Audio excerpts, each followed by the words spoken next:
نحمده ونصلي على رسوله الكريم اما بعد فاعوذ بالله من الشيطان الرجيم بسم الله الرحمن الرحيم رب اشرح لي صدري ويسر لي امري واحلل عقدة من لساني يفقهوا قولي۔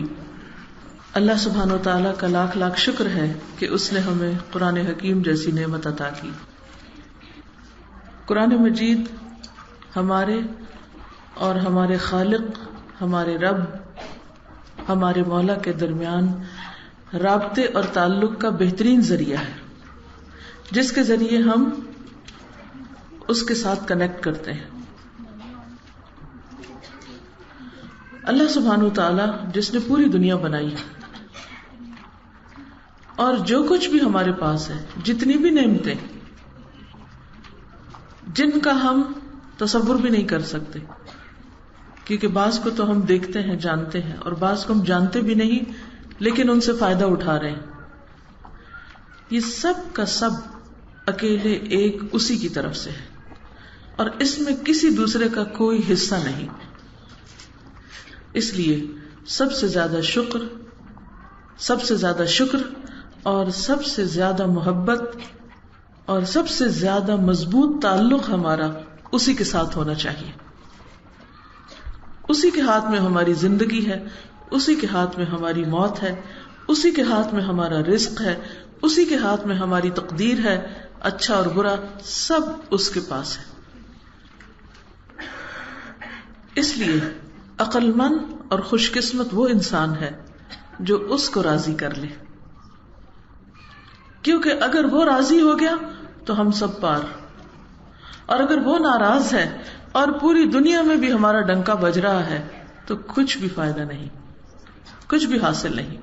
اس لیے کہ دنیا میں جس کے پاس جو بھی ہے، تھوڑا ہے یا زیادہ ہے، وہ موت کے ساتھ سب ختم ہو جانے والا ہے۔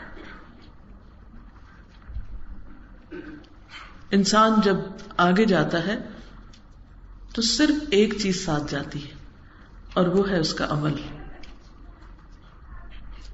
اس کا ایمان، اس کا تقوی، اس کا اخلاق، اس کا اللہ پر توکل، اللہ کے ساتھ تعلق، اور اس کے بعد اللہ کے بندوں کے ساتھ خیر خواہی، محبت، ان کی خدمت اور ان کی بھلائی اور ان کے لیے خیر کے کام کرنے کا جو بھی انسان کو موقع ملا، اور وہ سب بھی اس کی رضا کے لیے، یعنی اللہ ہی کی خاطر۔ تو نیک اعمال جو انسان اپنے بدن سے بھی کرتا ہے، مال سے بھی کرتا ہے، زبان سے بھی کرتا ہے، دل کے ساتھ بھی کرتا ہے، بس یہ انسان کے ساتھ جاتے ہیں۔ باقی جتنی بھی مادی چیزیں ہیں وہ سب پیچھے رہ جاتی ہیں، وہ دوسروں کی ہو جاتی ہیں۔ لیکن کس قدر افسوس کی بات ہے کہ ہماری زیادہ رغبت، ہماری زیادہ محبت ان چیزوں کے ساتھ ہوتی ہے جو پیچھے رہ جائیں گی، چاہے وہ اولاد ہے یا مال ہے یا جائیداد ہے یا کچھ بھی۔ ان چیزوں سے ہم زیادہ محبت کرتے ہیں، اور جس چیز کو ہمارے ساتھ جانا ہے اس چیز کی طرف ہم توجہ کم کرتے ہیں۔ نماز کے لیے مشکل سے وقت نکالتے ہیں، جلدی جلدی پڑھتے ہیں اور اس میں اللہ کو کم ہی یاد کرتے ہیں۔ اس کے برعکس اگر دوستوں کی محفل ہو تو گپ شپ میں گھنٹوں میں گزر جائیں، ٹیلی فون پہ ہیں باتیں کر رہے تو کتنی ہی دیر گزر جائے، ہمیں اس میں لطف آتا ہے اور ہم وہ ختم نہیں کرنا چاہتے۔ اللہ سے بات کرتے وقت کیا ہماری اتنی بھی کیفیت ہوتی ہے جتنی کسی دوست سے بات کرتے وقت؟ محبت کی کیفیت یا خوشی کی کیفیت کیا نماز کے اندر بھی وہ ہوتی؟ تو پھر ہم یہ کس کو دھوکہ دیتے ہیں؟ اپنے آپ کو ہی دیتے ہیں نا۔ ہم سب جنت کے خریدار ہیں، جنت کی تمنا رکھتے ہیں، جنت میں جانا چاہتے ہیں، لیکن جو اس کی شرائط ہیں کیا ہم وہ بھی پورا کر رہے ہیں؟ ہم سب کو غور کرنا چاہیے۔ اللہ کا لاکھ لاکھ شکر ہے کہ آپ لوگ قرآن مجید پڑھ چکے ہیں۔ اس پر آپ سب کو بہت بہت مبارکباد پیش کرتی ہوں، آپ کو، آپ کے استادوں کو، آپ کے جتنے بھی لوگ آپ کے ساتھ تعاون کرنے والے ہیں، آپ کے والدین کو بھی، کیونکہ انہوں نے آپ کے ساتھ تعاون کیا تو آپ یہاں تک پہنچے، یا گھر والے یا شوہر یا بچے، جو بھی ہم سب کے ساتھ اس کام میں، اس مشن میں مددگار ہوتے ہیں، ان سب کے لیے بھی بہت دعائیں اور نیک تمنائیں۔ اللہ تعالیٰ سب کو بہترین جزا عطا فرمائے۔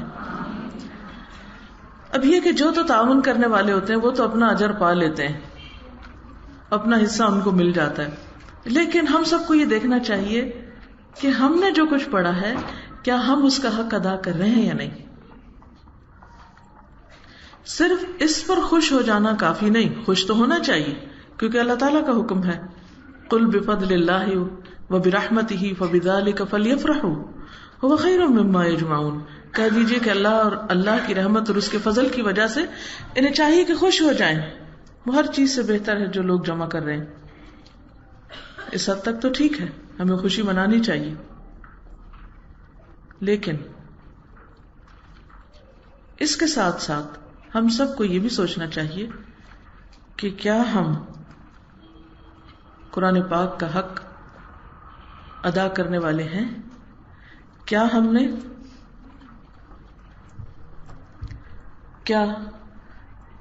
واقعی ہم نے اس کو پا کر، اس کو پڑھ کر، اس کو سمجھ لیا ہے، اس کو اچھی طرح جان لیا ہے، اور پھر جو یہ کہتا ہے اس پر ہم عمل بھی کر رہے ہیں؟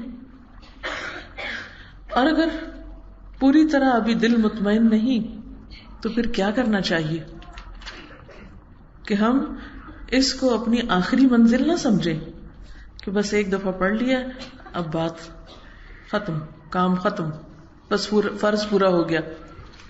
مجھے یاد اچھی طرح کہ جب ہمارے اسکول کی ایک کلاس ختم ہوتی تھی، یعنی ایک جماعت ختم ہوتی، تو جتنی بھی کتابیں ہوتی تھیں، جو آخری امتحان کا دن ہوتا تھا اس دن ساری کتابیں اکٹھی کر کے وہ اسٹور میں رکھاتے تھے. ختم. اس کے بعد کبھی ان کو کھول کے نہیں دیکھا، شکر کرتے تھے ختم ہوا، جان چھوٹی. اور اسی طرح ہر سال 31 مارچ آتا تھا، جب ہم پڑھتے تھے اس وقت 31 مارچ کو رزلٹ نکلا کرتا تھا، اور ہر سال یہی کئی سالوں تک یہی عمل ہم دہراتے رہے کہ کتابیں سمیٹ کے ایک طرف رکھتے رہے. لیکن قرآن مجید کے ساتھ یہ معاملہ نہیں کیا جا سکتا کہ کورس ختم، کلاس ختم، کام ختم، قرآن ختم، اور بس اب ختم ہی ختم، اور اس کو اٹھا کے کہیں رکھ دیا جائے. ہرگز نہیں، ایسا نہیں کر سکتے. بلکہ یہ تو ایک دفعہ جب سمجھ کے پڑھ لیا جاتا اور یہ مکمل ہو جاتا تو اس کے بعد پھر ہم اس کو دوبارہ خوشی کے ساتھ کھولیں کہ اب جب میں شروع کر رہی ہوں تو اب میرے لیے کتنا آسان ہو گیا کہ میں جہاں سے بھی چاہوں پڑھوں. اچھا، جنت میں اللہ سبحانہ و تعالیٰ نے حضرت آدم اور حوا کو جب بھیجا تھا تو آپ نے قرآن مجید میں پڑھا کہ اللہ تعالیٰ نے ان کو کیا کہا تھا کہ جاؤ جہاں سے تمہارا جی چاہے کھاؤ. اب آپ دیکھیے کہ آپ نے کئی باغ دیکھے ہوں گے، اور اس باغ میں چاہے اپنا ہو چاہے کسی اور کا، امی ابا کا بھی باغ ہو نا، تو آزادی سے نہیں اندر جانے دیتے. وہ یہ نہیں کہتے جہاں سے جی چاہے کھاؤ، وہ کیا کہتے ہیں سارے درخت خراب نہیں کرنے، بس یہ ایک گھر کے کھانے والوں کے لیے، باقی جائے گا بکنے کو. اللہ سبحانہ و تعالیٰ نے جنت ایسی جگہ رکھی ہے جہاں انسان کو کہا جائے گا جاؤ جہاں سے جی چاہے کھاؤ. تو وہ خوشی کی کیا کیفیت ہوگی؟ کیونکہ کسی بھی جگہ جا کر اگر انسان پہ پابندیاں لگ جائیں نا، یہ نہ کرو، وہ نہ کرو، ایسا نہیں کرنا، ویسا نہیں کرنا، تو انسان کا دل گھبرانے لگتا ہے، چاہے وہ کتنی خوبصورت جگہ کیوں نہ ہو. لیکن خوشی کی ایک وجہ انسان کو ملنے والی ایک مکمل آزادی بھی ہے جو جنت میں انسان کو ملے گی، جہاں کوئی ریسٹرکشن نہیں. اب آپ دیکھیے اسی کیفیت کو، خوشی کی اس کیفیت کو آپ امیجن کریں کہ میں جہاں سے جو جی چاہے لوں.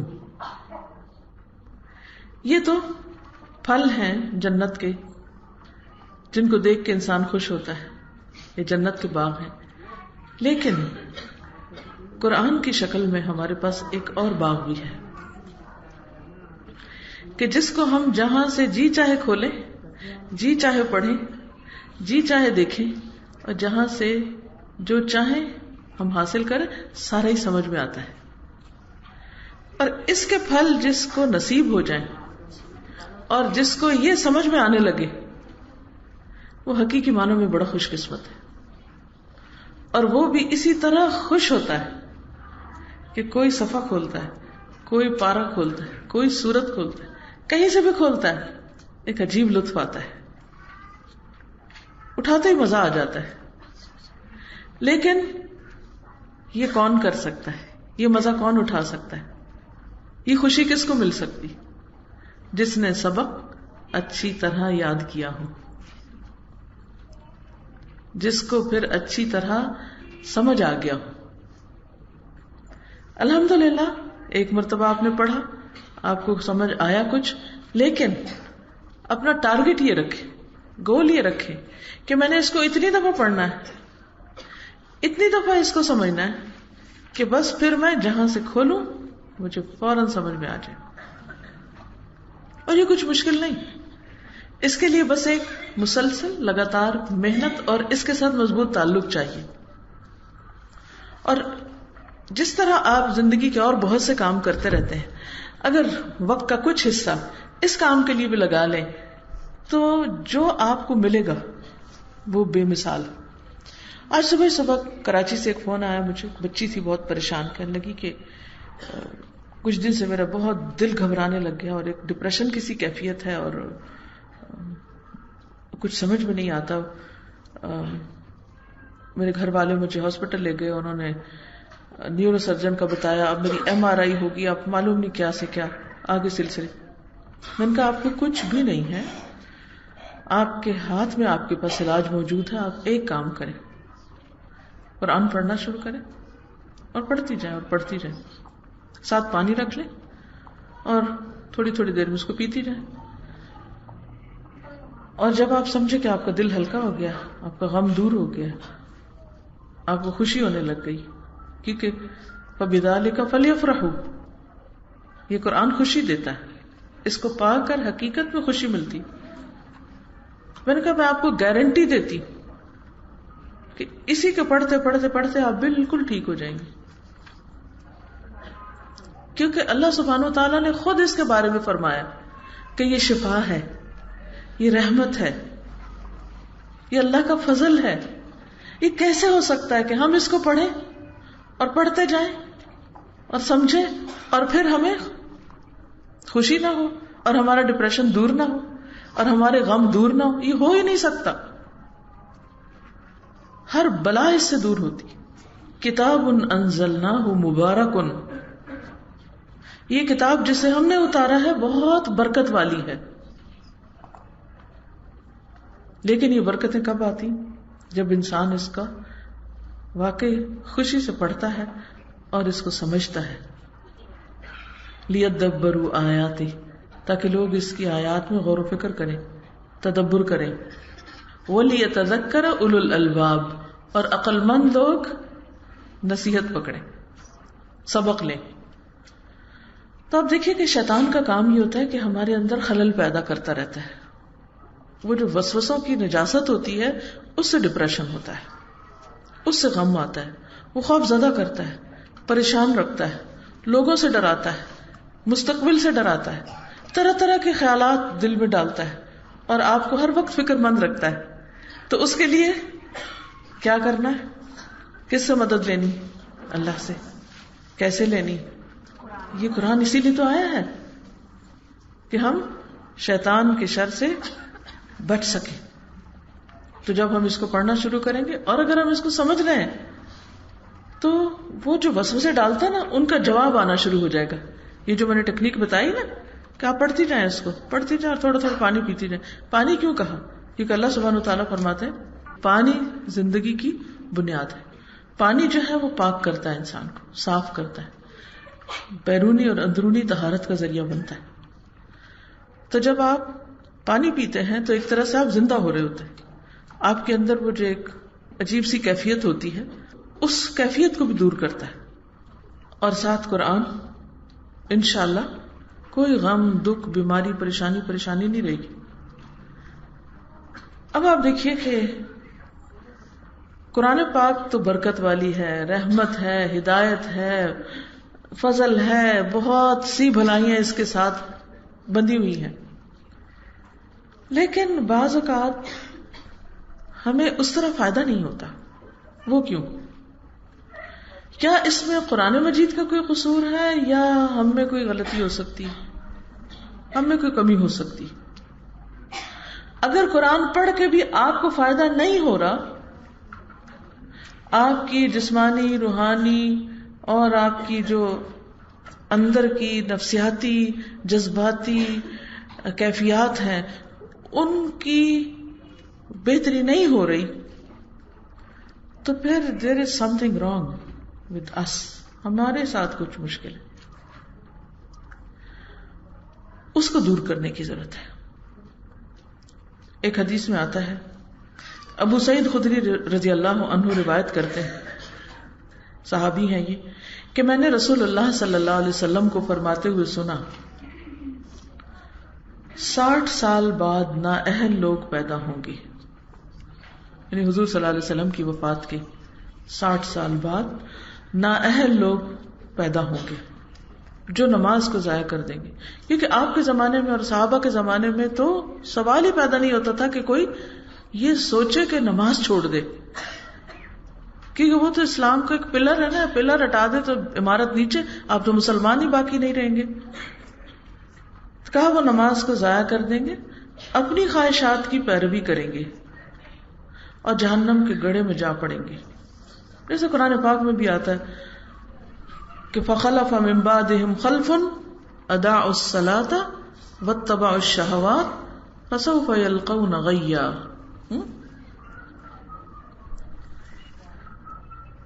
پھر فرمایا ان کے بعد ایسے لوگ جانشین ہوں گے، یعنی یہ لوگ جب پیدا ہو جائیں گے تو پھر ان کے بعد ایک اور جنریشن آئے گی جو قرآن تو پڑھیں گے لیکن وہ ان کے حلق سے نیچے نہیں اترے گا.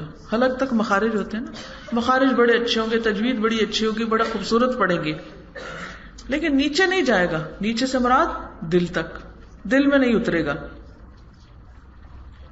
اور قرآن کریم کی تلاوت 3 طرح کے لوگ کرتے ہیں. لوگوں کی 3 قسمیں ہیں جو قرآن پڑھتے ہیں: مومن، منافق اور فاجر. فاجر کس کو کہتے ہیں؟ گناہگار آدمی کو، فسق و فجور کرنے والا. حدیث کے راوی کہتے ہیں میں نے ولید سے پوچھا یہ 3 لوگ کیسے ہیں؟ انہوں نے کہا کہ منافق تو اس کا منکر ہوتا ہے، منافق تو اس کا منکر ہوتا ہے، وہ پڑھتا ہے مگر اندر سے اس کو یقین نہیں ہوتا، شک ہوتا ہے. کیونکہ منافق کی علامت کیا ہے؟ بظاہر اگر وہ کہتا بھی ہے کہ ہاں میں اس کو مانتا ہوں، وَمِنَ النَّاسِ مَن يَقُولُ آمَنَّا بِاللَّهِ وَبِالْيَوْمِ الْآخِرِ وَمَا هُمْ بِمُؤْمِنِينَ. وہ کہتے ہیں ہم ایمان لاتے لیکن وہ مومن نہیں ہوتے. اور آگے جا کے کیا فرمایا؟ فی قلوبہم مرض، ان کے دلوں میں مرض ہے، بیماری ہے. فزادہم اللہ مرضا، تو اللہ نے ان کی بیماری کو اور بڑھا دیا. یہ بیماری کس چیز کی بیماری ہے؟ شک کی بیماری، کہ وہ قرآن کے اوپر پورا یقین نہیں رکھتے. تو کہا منافق تو منکر ہوتا ہے. فاجر آدمی اس کے ذریعے کھاتا ہے، اس نے قرآن کو کمائی کا ذریعہ بنا رکھا ہے، بزنس بنا رکھا ہے. اور مومن اس پر ایمان رکھتا ہے، مومن ایمان رکھتا ہے. تو مومن وہ ہے جو قرآن کی تلاوت اللہ کی خوشنودی کے لیے کرے، لوگوں کی تعریف حاصل کرنے کے لیے نہیں، شہرت کا ذریعہ نہیں، لوگوں میں بہت امپورٹنٹ چیز بننے کے لیے نہیں، بلکہ کس لیے؟ اللہ کی خاطر. تو قرآن پڑھنے والوں کی 3 قسمیں ہو گئیں. پہلے زمانے میں بھی اور میرا خیال ہے آج کل بھی یہ رواج ہوتا ہے کہ بعض لوگ جب انہوں نے بھیک مانگنی ہوتی ہے تو وہ کیا کرتے ہیں؟ قرآن کی تلاوت شروع کر دیتے ہیں. مجھے یاد ہے اچھی طرح ہمارے گاؤں میں کچھ ایسے بھکاری گزرتے تھے کہ جو بلند آواز سے گلیوں میں قرآن سنا رہے ہوتے تھے، تلاوت کر رہے ہوتے تھے. اچھا جب وہ تلاوت کر رہے ہوتے تھے تو لوگ سن کے تو وہ کوئی آٹا لے کے جا رہا ہے، کوئی چیز، تو وہ جا کے ان کو دیتے تھے. وہ یہ نہیں کہتے تھے کہ ہمیں کچھ دو، وہ کیا کرتے تھے؟ تلاوت کرنے لگتے. تو انہوں نے تلاوت سیکھی یا تلاوت کرنے کا طریقہ اختیار کیا کس لیے؟ لوگوں کو متوجہ کرنے کے لیے. اس کو انہوں نے اپنی آمدنی کا ذریعہ بنا لیا. تو اگر آپ صرف اس لیے اچھی قرات کر رہے ہیں، تلاوت کر رہے ہیں، سنا رہے ہیں تاکہ اس کے ذریعے لوگ آپ کو مال دیں، تو یہ فجور ہے. پھر قرآن سیکھنے والوں کی 3 اقسام ہیں. ابو سعید خدری ہی سے روایت ہے، انہ سمع النبی صلی اللہ علیہ وسلم یقول تعلموا القرآن وصلوا اللہ بہ الجنہ قبل ان يتعلمه قوم يسألون به الدنيا فإن القرآن يتعلمه 3 رجل يباهي به ورجل يستأكل به ورجل يقرأه لله. نبی صلی اللہ علیہ وسلم نے فرمایا قرآن سیکھو. الحمدللہ ہم نے اس حکم پر عمل کیا، اور اس کے ذریعے اللہ سے جنت کا سوال کرو. یعنی جب قرآن پڑھو یا پڑھاؤ تو کیا چاہو کہ اللہ میں اس کے بدلے میں کیا چاہتی ہوں؟ بتائیے. آپ بتائیں گے، ادھر ادھر دیکھنے سے تو نہیں بات بنے گی. آپ اپنے منہ سے بولیں گے تو مجھے سمجھ آئے گی. کیا کرنا ہے آپ نے؟ جنت. ٹھیک ہے. اچھا، ہمارے ہاں عام طور پر کیا ہوتا ہے کہ لوگ قرآن پڑھ کر کیا کرتے ہیں؟ یا جن بوت صرف بگاتے ہیں، یا اور کیا کرتے ہیں؟ ہاں؟ یا کوئی فوت ہو جائے تو سکت پڑھتے ہیں اس کو ثواب دینے کے لیے، یا پھر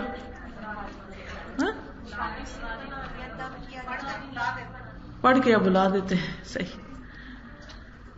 بہرحال یہاں پر آپ دیکھیے کہ آپ نے فرمایا کہ تم جب سیکھو، پڑھو اس کو، تو کیا کرو؟ اللہ جنت عطا کر، یعنی جنت کا شوق لگ جائے. یعنی قرآن اس کے دل میں اترا نظر آتا ہے جس کو جنت کا شوق لگ جائے، جس کے لیے جنت منزل بن جائے، اور دنیا کی لالچ سے نظر اٹھ جائے، نیچے سے نظر اٹھ جائے، اوپر ہو جائے نظر. کل ہم لاہور میں تھے تو کسی نے ایک بچی سے ملوایا اور کہا کہ یہ بچی ایسٹروناٹ بننا چاہ رہی تھی اور یہ چاہتی تھی کہ میں چاند پر جاؤں. تو پھر یہ قرآن پڑھنے لگی. تو میں نے کہا کہ آپ نے تو بڑا اچھا سودا کیا ہے کہ چاند سے بھی اوپر کی منزل اپنے لیے پسند کر لی. یعنی ایک تعلیم ہے جو آپ کو بس چاند تک لے جائے گی، اور ایک تعلیم ہے جو آپ کو چاند سے بھی اوپر لے جائے گی. جنات الفردوس، جنت عدن، بلند جنتیں. تو اب یہ ہم پر ہے نا کہ ہم کیا سودا کرتے ہیں، کیا چاہتے ہیں، کیا پسند کرتے ہیں اپنے لیے، کہاں تک ہے نگاہ ہماری، اس کے بدلے میں کیا چاہتے ہیں. تو اپنے سے کہا کرے کہ جنت سے کم کسی چیز پر راضی نہیں. فرمایا قرآن سیکھو اور اس کے ذریعے اللہ سے جنت کا سوال کرو. اس سے پہلے کہ ایسے لوگ آئیں جو اس کے ذریعے دنیا کا سوال کریں، یعنی اس کے ذریعے دنیا مانگے. یقیناً 3 طرح کے لوگ قرآن سیکھتے ہیں. قرآن سیکھنے والوں کی 3 قسمیں ہوتی ہیں. نمبر 1، وہ جو اس کے ذریعے فخر کرتا ہے، جی میں قرآن پڑھ گیا ہوں. ہم نے ایسا نہیں بننا. قرآن ہمارے عمل میں نظر آئے اور اس کی خوشبو ہم سے آئے، نہ کہ ہمیں یہ بتانا پڑے جی میں قرآن پڑھا ہوں، تم مجھے کیا سمجھتے ہو. یعنی یہ فخر کا ذریعہ نہ بنے. دوسرا جو اس کے ذریعے کھاتا ہے، اس نے اسے دنیا کمانے کا ذریعہ بنا رکھا ہے. تیسرا وہ جو اللہ کی خاطر پڑھتا ہے، اللہ کی خاطر سیکھتا ہے. تو عام طور پر ایسا ہوتا ہے نا، جب ہم دنیا کی کوئی ڈگری لے لیتے ہیں تو پھر ہمارے اندر کیا آ جاتا ہے؟ تکبر، غرور.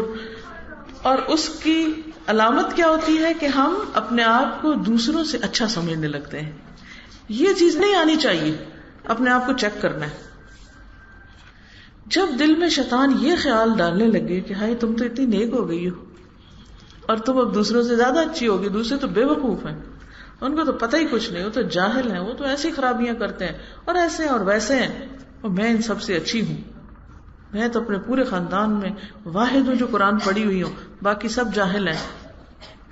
ایسے وسوسے جب شیطان ڈالے تو کیا کرنا ہے؟ توبہ توبہ کرنی ہے کہ یا اللہ توبہ، میرے اندر کوئی غرور نہ آئے. یا اللہ مجھے قرآن کا عامل بنا دے اور اس کے ذریعے تو مجھ سے راضی ہو جا، میرے اندر کوئی غرور نہ آئے، یہ خیال بھی نہ آئے کہ میں دوسروں سے اچھی ہوں. بعض ایسے لوگ ہوتے ہیں جن کے پاس علم کم ہوتا ہے مگر عمل بہت ہوتا ہے، وہ ان سے زیادہ بہتر ہیں کہ جن کے پاس علم ڈھیروں ڈھیر ہے اور عمل کچھ بھی نہیں.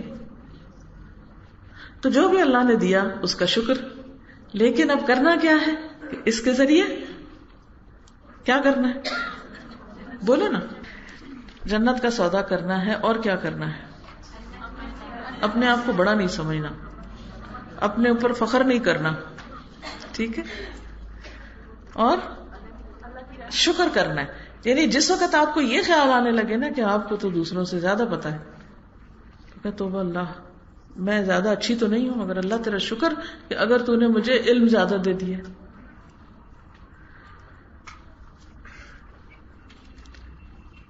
ایک اور روایت میں عباس بن عبد المطلب کہتے ہیں کہ رسول اللہ صلی اللہ علیہ وسلم نے فرمایا یہ دین غالب ہوگا، یعنی ایک وقت آئے گا کہ ہر طرف اسلام پھیل جائے گا، یہاں تک کہ سمندروں کے پار چلا جائے گا. جیسے افریقہ فتح ہوا، ترکی فتح ہوا، اور علاقے مسلمانوں نے فتح کیے، مشرق مغرب میں ہندوستان کی طرف آ گئے، یہ سب سمندروں کے پار ہیں. سعودی عرب تو آپ نے دیکھا ہوگا کہ عرب جزیرۃ العرب ہے نا، یعنی جزیرہ ہے سمندروں کے بیچ میں. تو آپ نے خوشخبری دی کہ یہ سمندروں کے پار چلا جائے گا، ہر طرف اسلام کا دور دورہ ہو جائے گا. گھوڑوں کو اللہ کی راہ میں مصروف کر دیا جائے گا، یعنی ہر طرف جہاد ہو رہا ہوگا. پھر ایسے لوگ آئیں گے، یعنی اس کے بعد ایک اور دور آئے گا جب ہر طرف اسلام پھیل جائے گا، جو قرآن پڑھیں گے اور پڑھنے کے بعد کہیں گے ہم نے قرآن پڑھ لیا ہے، ہم قرآن پڑھے ہوئے. ہم سے زیادہ پڑھنے والا کون ہے؟ ہم سے زیادہ علم والا کون ہے؟ پھر آپ نے اپنے صحابہ کی طرف متوجہ ہو کر پوچھا تمہارا کیا خیال ہے، ان میں کوئی خیر ہوگی؟ انہوں نے کہا نہیں. آپ نے فرمایا یہ لوگ تم میں سے ہوں گے، یہ لوگ اس امت میں سے ہوں گے، یہ لوگ آگ کا ایندھن ہوں گے.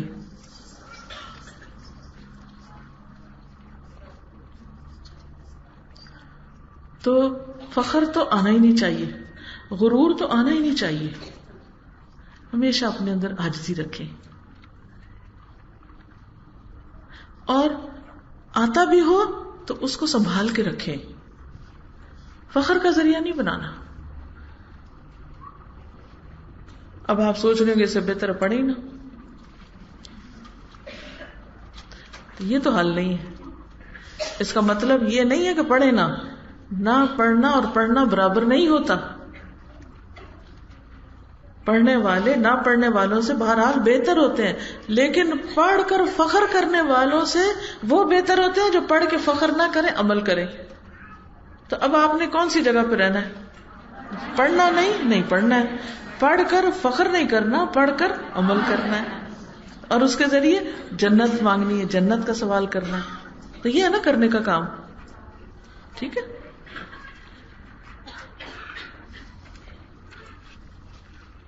عبد الرحمن بن شبل الانصاری کہتے ہیں کہ معاویہ رضی اللہ عنہ نے ان سے کہا جب تم میرے خیمے کے پاس پہنچو تو کھڑے ہو کر رسول اللہ صلی اللہ علیہ وسلم سے سنی ہوئی کوئی حدیث بیان کرنا، یعنی کھڑے ہو کر تاکہ سارے سنیں. انہوں نے کہا میں نے اللہ کے رسول صلی اللہ علیہ وسلم کو فرماتے ہوئے سنا ہے قرآن مجید پڑھا کرو، اس کو کھانے کا ذریعہ نہ بناؤ، نہ اس کے ذریعے مال کثیر جمع کرو، نہ اس کے معاملے میں سنگ دل ہو جاؤ، اور نہ اس میں غلو کرو. اس کا کیا معنی ہے؟ یعنی باقی چیزیں تو ہم نے سمجھ لی پیچھے سے، اس کے معاملے میں سنگ دل نہ ہو جاؤ، یعنی یہ پڑھ کر تمہارے اندر سختی نہ آ جائے، بلکہ کیا آئے؟ نرمی آئے.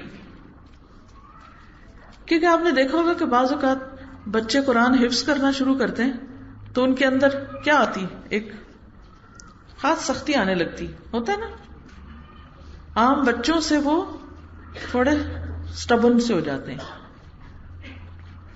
اور جلدی بات بھی نہیں سنتے. شیطان ان کے پیچھے زیادہ آ جاتا ہے. تو ہم کہتے ہیں کہ ہائے، ہم نے تو ان کو قرآن پڑھنے کے لیے بھیجا تھا اور یہ اب حافظ بنتے جا رہے ہیں اور وہ تو بات ہی نہیں سنتے، ان کو کیا ہو گیا؟ بات یہ ہے کہ جو بچہ قرآن کی طرف آئے گا شیطان اس کے پیچھے لگ جائے گا. ٹھیک ہے. اب جس کے پیچھے شیطان لگ جائے اس کے لیے تو بڑی مشکل ہے. تو وہ اس کے اندر بعض اوقات ایسی چیزیں پیدا کر دیتا ہے کہ جس کی وجہ سے وہ عام بچوں کی نسبت بھی زیادہ ستانے لگتے ہیں، پریشان کرتے ہیں. بعض اوقات بیچ میں کہتے ہیں ہم نے آگے نہیں پڑھنا، کیونکہ اکثر یہ مائیں پریشان ہوتی ہیں، میرے پاس کیس لاتی رہتی ہیں، بچے نے 10 سپارے پڑھتے ہیں، اب اس کو نظر پتہ نہیں لگی کیا ہوگا، وہ کہتے ہیں میں نے آگے نہیں پڑھنا. پڑھ لیا ہے اب کہتا میں نے دہرائی نہیں کرنی. کیوں پڑھایا تھا آپ نے؟ اپنے تاج کے لیے مجھے پڑھایا، اب آپ کہتی ہیں پھر پڑھو پھر پڑھو. تو بات یہ ہے کہ یہ مشکلات ہیں اس راستے کی. اس سے پریشان ہو کے نیکی کا کام چھوڑنا نہیں، لیکن اس کا علاج کرنا ہے. بہت پیار سے، سمجھداری سے بچوں کی ہمت افزائی کرنی ہے، لیکن اس بات پہ پورا چیک رکھنا ہے. اپنے لیے بھی آپ نے رکھنا ہے، بچوں کے لیے بھی رکھنا ہے کہ قرآن پڑھ کر سنگ دل نہ ہو، بے حس نہ ہو. کہ آپ لوگوں سے ملنا جلنا ہی چھوڑ دیں اور آپ اپنے آپ کو بی بی جی بنا کے سب سے الگ تھلگ کاٹ کے رکھ لیں کہ نہیں مجھے تو کسی سے بات ہی نہیں کرنی کیونکہ میں تو کیا ہوں، قرآن پڑھی ہوئی ہوں. یہ تکبر نہ آئے، غرور نہ آئے، دل کے اندر نرمی رہے. آپ اپنی دل کی نرمی کا جائزہ لینے کے لیے اکثر دیکھا کریں کہ آپ قرآن پڑھ کر کتنا روتی ہیں، اکیلے میں، سب کے سامنے نہیں. سب کے سامنے تو بعض اوقات ایک کو دیکھ کے ایک کو رونا آ جاتا ہے، دوسرے کو ایک وائرس پھیل جاتا ہے، سارے رونے لگتے ہیں. یہ نہیں، کیا کرنا ہے؟ اکیلے بیٹھ کر جب قرآن آپ پڑھتے ہیں تو آپ دیکھیں کہ آپ کو کتنا رونا آتا ہے. 3 موقعوں پر اپنے دل کا جائزہ لینا چاہیے نا. اس میں سے ایک موقع کیا ہے؟ تنہائی کے اوقات میں، دوسرا ہے قرآن کی محفلوں میں، اور تیسرا ہے ذکر کے وقت. اب آپ ذکر یعنی قرآن پڑھ رہے ہیں، تنہائی میں بیٹھے ہوئے ہیں، اب آپ کے دل کا حال کیا ہے؟ آپ سب نے سیرت پڑھی ہوگی، حضرت ابوبکر رضی اللہ تعالیٰ عنہ کے بارے میں پڑھا ہوگا. ان کا کیا حال ہوتا تھا جب وہ قرآن پڑھتے تھے نماز میں؟ آپ کو معلوم ہے نا کہ انہوں نے اپنے گھر کے ایک حصے کو مسجد بنایا ہوا تھا، اور وہ جب نماز کے لیے کھڑے ہوتے اور قرآن پڑھتے تو وہ اتنا روتے تھے قرآن پڑھتے ہوئے کہ قریش کے بچے اور عورتیں بھیڑ لگا کے کھڑے ہو جاتے تھے. تو وہ دیکھ دیکھ کے حیران ہوتے تھے کہ یہ شخص کتنا روتا ہے. حالانکہ آپ دیکھیں کہ ابوبکر صدیق بڑے سمجھدار انسان تھے، نبی صلی اللہ علیہ وسلم کے دستے راست تھے، اور اتنا حوصلہ تھا ان میں، اتنا زبردست عزم تھا کہ آپ کے بعد جس طرح لوگ مرتد ہوئے اور جس طرح انہوں نے زکوٰۃ دینے سے انکار کیا، ان سب کے خلاف جنگ کی اور ان کو واپس دین کی طرف پلٹا کے لائے. بہت سمجھدار تھے. نبی صلی اللہ علیہ وسلم جب فوت ہوئے تو حضرت عمر کی کیفیت کیا تھی، باقی لوگوں کی کیا تھی، اور حضرت ابوبکر رضی اللہ تعالیٰ عنہ انتہائی سمجھداری کے ساتھ اس وقت سب کو تھامے ہوئے تھے. بہت حوصلے والے تھے. اتنا بڑا سمجھدار مرد، اور قرآن پڑھتا ہے تو اس کے آنسو ہی نہیں تھمتے. اچھا ہمارا حال الٹ ہے، ہم ویسے انتہائی بزدل، کوئی فوت ہو جائے، کوئی بیمار ہو تو ہمارا رونا نہیں ختم ہوتا، ذرا سی ہمیں کوئی چوٹ لگ جائے تو ہم روئے چلے جاتے ہیں، لیکن قرآن پڑھتے ہیں تو کوئی آنسو ہی نہیں ہے. واٹ از دس؟ یہ کیا ہے؟ بازوں کا سمجھ میں ہوتی ہے، روتے ہی کوئی نہیں قرآن پڑھ کے. تو آپ سب نے کوشش کرنی کہ تنہائی میں، اکیلے میں قرآن پڑھ کر روئیں، اور یہ اسی وقت ہوگا جب دل میں اترے گا. یہ نشانی ہے دل میں اترنے کی. اب آپ نے آپ کو خود پہچان لیں آپ کون ہیں. ٹھیک ہے نا؟ کیا میں اکیلے میں قرآن پڑھ کے روتی ہوں؟ نہیں تو میرے اندر ابھی کوئی گڑبڑ ہے.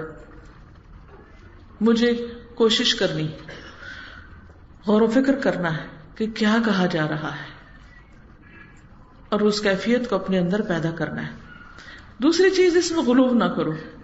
غلو کا مطلب ہے کہ کبھی آپ اسے پڑھو تو اتنا پڑھو کہ بس نہ کھاؤ نہ پیو اور اپنی حالت خراب کر لو اور دنیا سے کٹ جاؤ کہ جی کیا ہے، ہم صاحب قرآن ہیں. یہ نہیں ہے، اعتدال میں رہو. صحابہ کرام نے قرآن مجید پڑھا، اس کے ساتھ ساتھ بڑے بڑے اور کام بھی کیے.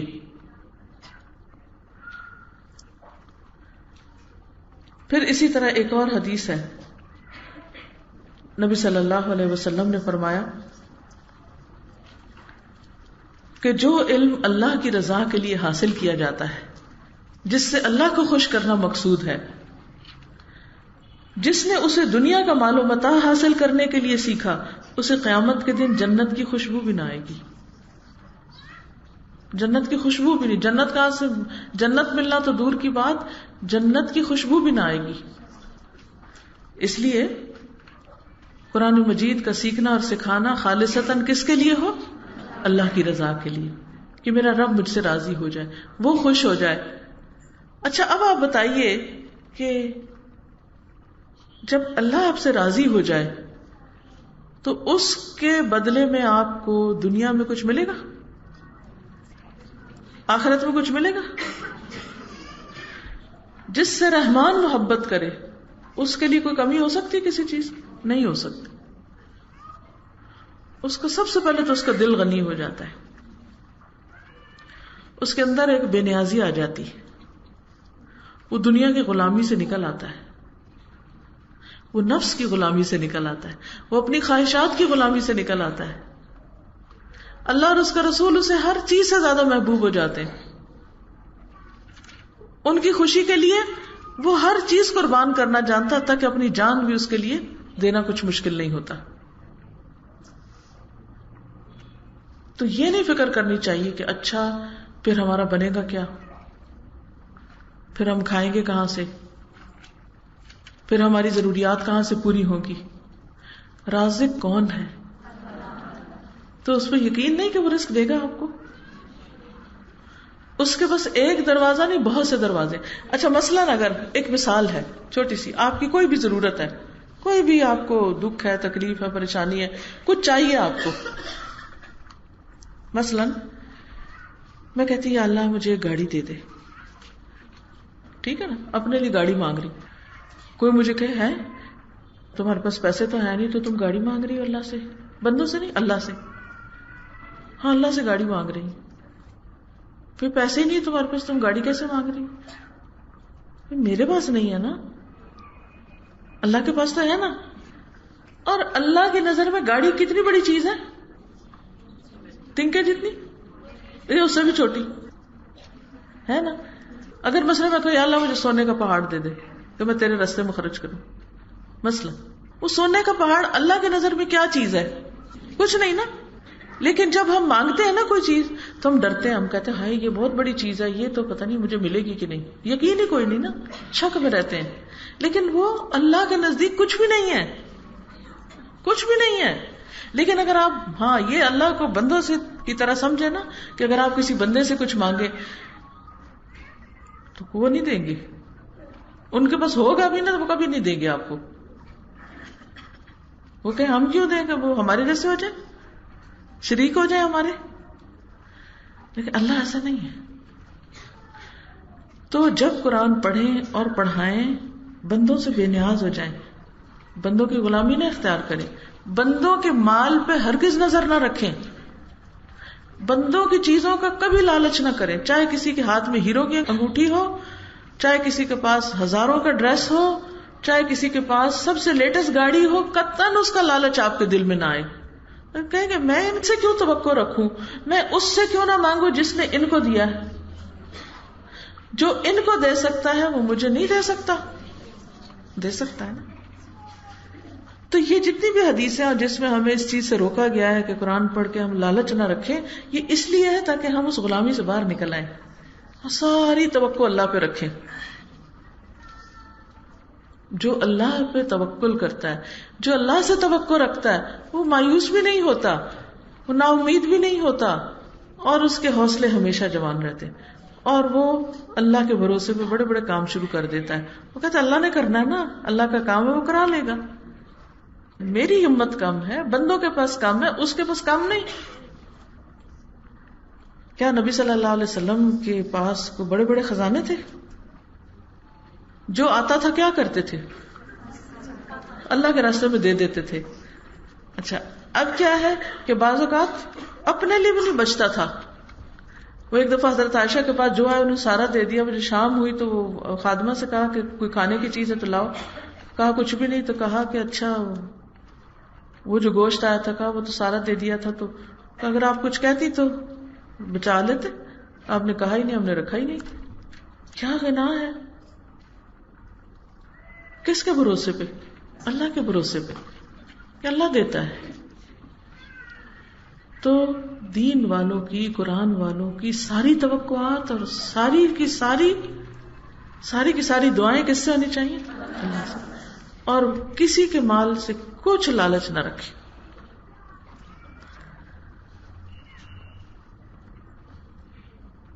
پھر اس کے بعد عمران بن حسین کہتے ہیں ایک مرتبہ وہ کسی آدمی کے پاس سے گزرے جو لوگوں کو قرآن پڑھ کے سنا رہا تھا. تلاوت سے فارغ ہو کے اس نے لوگوں سے مانگنا شروع کر دیا. یہ دیکھ کر عمران رضی اللہ تعالیٰ عنہ نے انا للہ و انا الیہ راجعون پڑھا. کہا اور فرمایا کہ میں نے نبی صلی اللہ علیہ وسلم کو فرماتے ہوئے سنا ہے جو شخص قرآن پڑھے اسے چاہیے کہ قرآن کے ذریعے اللہ تبارک و تعالیٰ سے سوال کرے، کیونکہ ان قریب ایسے لوگ آئیں گے جو قرآن پڑھ کر اس کے ذریعے لوگوں سے مانگیں گے. تو ساری دعائیں کس سے مانگنی ہے؟ ساری کائنات کا جو بادشاہ ہے، جس کے لیے کوئی بھی چیز مشکل نہیں.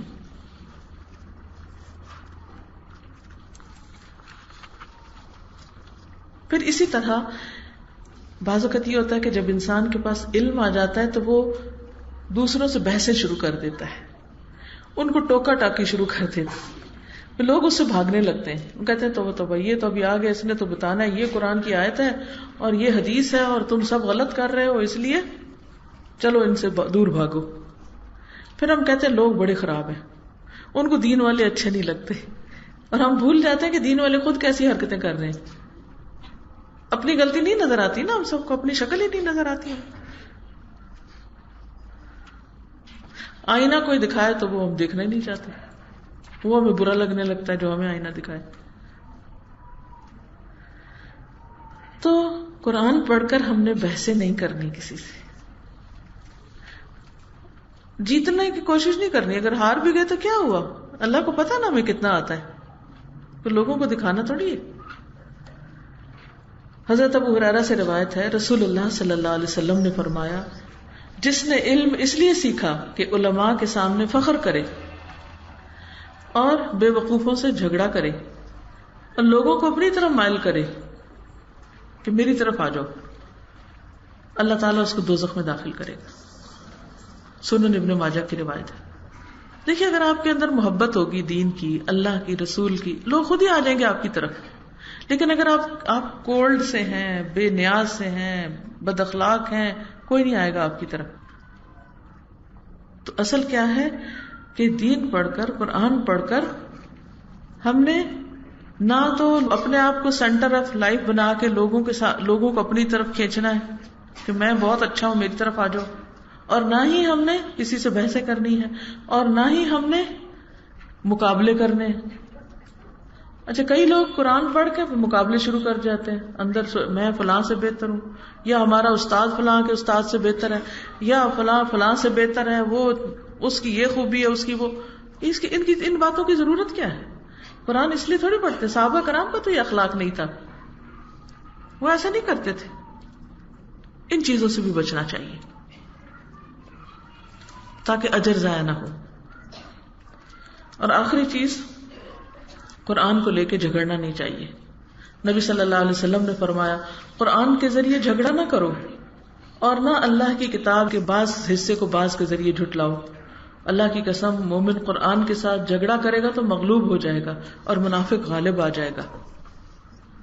بعض اوقات ہوتا ہے نا لوگ ویسے شروع کر دیتے ہیں اور آپ قرآن کی آیتیں کوٹ کرنا شروع کر دیتے ہیں، تو ہو سکتا ہے وہ ایسی حجت بازی کرے تو اس وقت آپ اس کے جواب میں اور آیت نہ لا سکیں تو ایسا نہ ہو کہ پھر اس وقت یوں لگے کہ جیسے قرآن میں تو ہر بات کا جواب نہیں.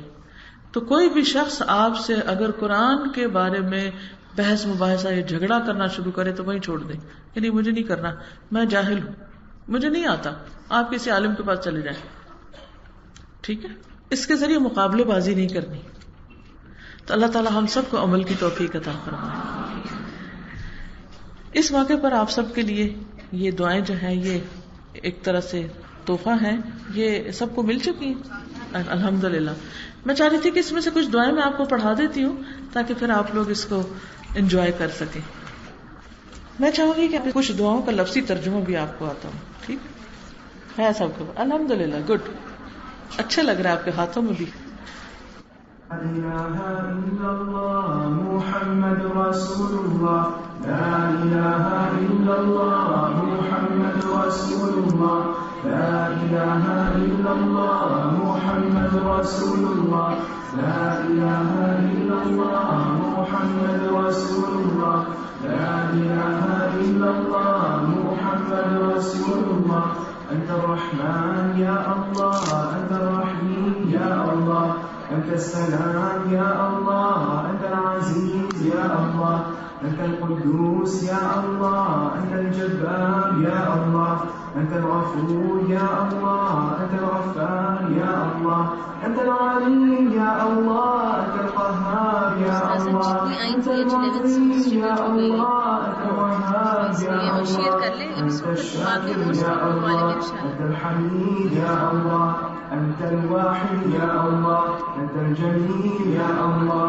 لا إله إلا الله محمد رسول الله لا إله إلا الله محمد رسول الله لا إله إلا الله محمد رسول الله لا إله إلا الله محمد رسول الله أنت الرزاق يا الله أنت السميع يا الله أنت الفتاح يا الله أنت البصير يا الله أنت المنان يا الله أنت الكريم يا الله أنت الجواد يا الله أنت الخبير يا الله أنت الحليم يا الله أنت الشكور يا الله أنت العظيم يا الله أنت الودود يا الله أنت الرقيب يا الله أنت الخليل يا الله أنت الكريم يا الله أنت الكبير يا الله لا إله إلا الله محمد رسول الله لا إله إلا الله محمد رسول الله لا إله إلا الله محمد رسول الله لا إله إلا الله محمد رسول الله أنت الباسط يا الله أنت الحكيم يا الله أنت البارئ يا الله أنت المجيد يا الله أنت القاهر يا الله أنت الحسين يا الله أنت الشافي يا الله أنت المهين يا الله أنت الحكيم يا الله أنت المجيد يا الله أنت الشهيد يا الله أنت المجيد يا الله میری کمر کی يا الله أنت الصبور يا الله لا إله إلا الله محمد رسول الله لا إله إلا الله محمد رسول الله لا إله إلا الله محمد رسول الله لا إله إلا الله محمد رسول الله لا إله إلا الله محمد رسول الله لا إله إلا الله محمد رسول الله. اس کے شروع میں ایک حدیث ہے ان النبی صلی اللہ علیہ وسلم قال تعاہد القرآن فوالذی نفس محمد بیدہ لہو اشد تفلتا من الابل فی عقلها. نبی کریم صلی اللہ علیہ وسلم نے فرمایا اس قرآن کی دیکھ بھال کرو، حفاظت کرو، قسم ہے اس ذات کی جس کے ہاتھ میں محمد صلی اللہ علیہ وسلم کی جان ہے، یہ قرآن سینوں سے نکل جانے میں اونٹ سے زیادہ تیز ہے جو رسی میں بندھا ہوا ہو اور اسے کھول کر بھاگ نکلنے والا ہو. اب آپ نے پڑھا اور بعض لوگوں نے بہت مشکل حالات میں پڑھا. زندگی میں اور بھی مشکلات ہوں گی آپ کی، اور یہ چیلنجز سب کے ساتھ ہیں، کسی کے ساتھ زیادہ، کسی کے ساتھ کم، لیکن کوئی بھی ان سے خالی نہیں. قرآن آپ کے لیے ایک مضبوط سہارا ہے. ایسا نہیں کہ اس کو چھوڑ کر آپ کے غم آسان ہو جائیں گے یا ہلکے ہو جائیں گے یا مشکلات کم ہو جائیں گی. ہاں یہ ضرور ہے کہ جب آپ اس کو پڑھیں گے تو اس کی برکت اور اس کے اندر اللہ کی طرف سے جو رحمت ہے اس کے ذریعے آپ پر ہوگی، اس سے آپ کے لیے مزید آسانیاں ہو جائیں گی.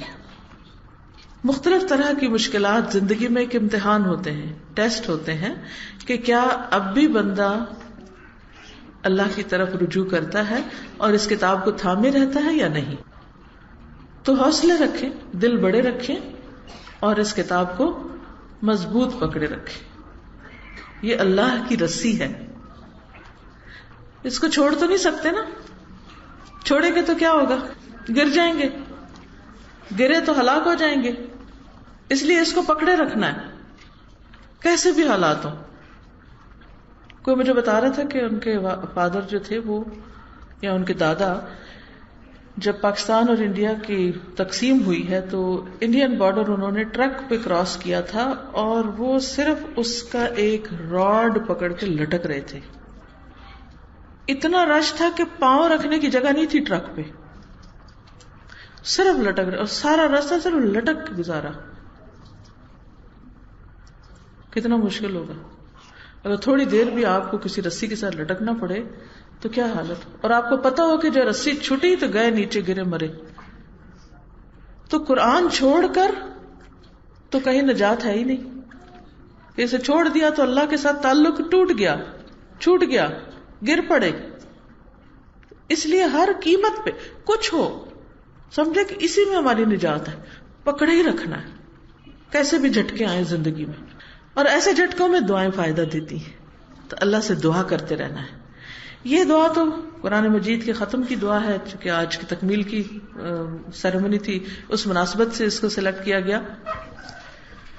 قرآنی اور مسنون دعائیں تو آپ بہت پڑھتے بھی رہے ہیں اور کتابیں بھی موجود ہیں اور ترجمے بھی موجود ہیں جو قرآن مجید سے آپ لیتے ہیں اور حدیث مبارک سے لیتے ہیں. لیکن اس وقت آپ کے سامنے جو دعائیں رکھی گئی ہیں یہ قاری شیخ سدیس کی دعائیں ہیں.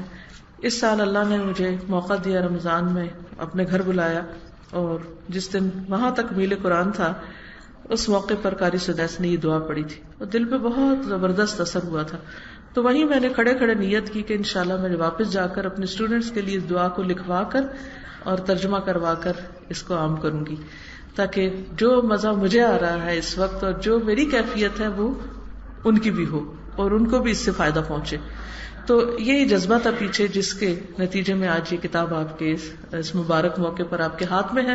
مجھے امید ہے آپ اس کی قدر کریں گے اور صرف اس کو آخری بار نہیں پڑھیں گے بلکہ وقتاً فوقتاً پڑھتے رہیں گے. ٹھیک ہے انشاءاللہ تعالی.